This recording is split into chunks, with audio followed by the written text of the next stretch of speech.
নমস্কার বন্ধুরা, আমি সুমিত্রা আবার চলে এসেছি তোমাদের সামনে নতুন একটা ভিডিও নিয়ে।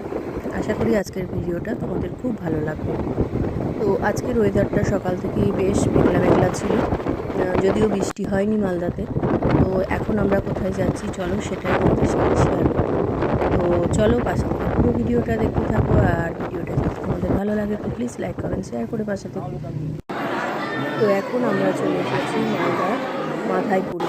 তো দেখো এখানে শিবের মন্দিরটা, আমরা যখন পৌঁছেছিলাম তখন শিবের মন্দিরটা খোলা ছিল। তো শিব পার্বতীর এটা দেখো মূর্তিটা কত সুন্দর, তোমরা যারা এসো তারা জানো, মন্দিরটা দেখেছো, যারা দেখো তারা দেখো, ভালো লাগবে। আমি এর আগেও এখানে এসেছি দু একবার। তো পাশে থেকে তোমরা পুরো ভিডিওটা দেখতে থাকো। আর আজকে আমার ছোটো দেওরের মেয়ের ভাত হবে অন্নপ্রাশন, তো এখানেই করা হয়েছে। তো ঠাকুরের জায়গাতেই হচ্ছে সবথেকে বেস্ট জায়গা।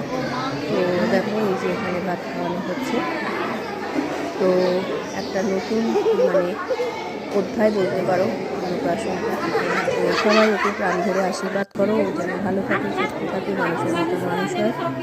আর একটু কাঁদেনি, দেখো কত সুন্দর বলে বসে বসে ভাত খাচ্ছে। যদিও তো ভাত ওরা খায় না, যাই হোক একটু মুখে ঠেকানোর যেটা নিয়ম সেটা।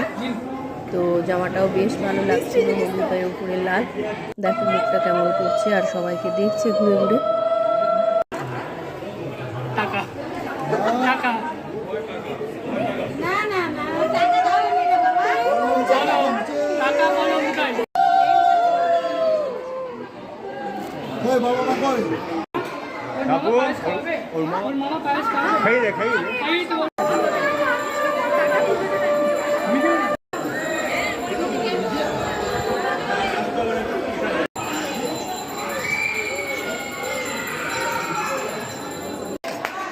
তারপর এখানে দেখো কেক কাটিং হচ্ছে।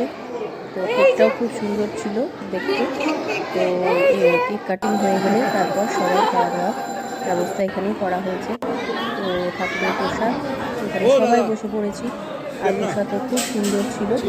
আর ঠাকুরের প্রসাদ মানে তো বুঝতেই পারছো খুব ভালো লাগে। তো আজকের ভিডিওটা তোমাদের কেমন লাগবে অবশ্যই কমেন্ট করে জানিও। এখানে দেখো আমরা সবাই বসে পড়েছি খেতে। আমার তো অনেকটা মায়াপুর ফিল হচ্ছিল। মায়াপুরেও এরকম নিচে বসে আমরা সবাই মিলে প্রসাদ খেয়েছিলাম। তো এবার দেখো মন্দিরটা খুলেছে 3টে, 3:30টার দিকে মন্দিরটা খোলে আবার বিকালবেলার দিকে।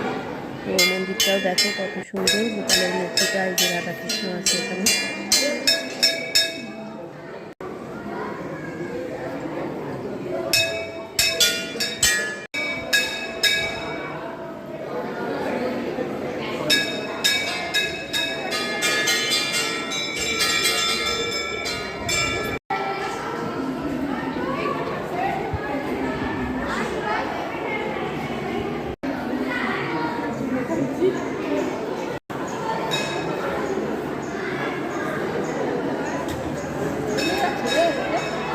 ভালো নয়, বাচ্চাগুলো টানে না, এ করে দিচ্ছে।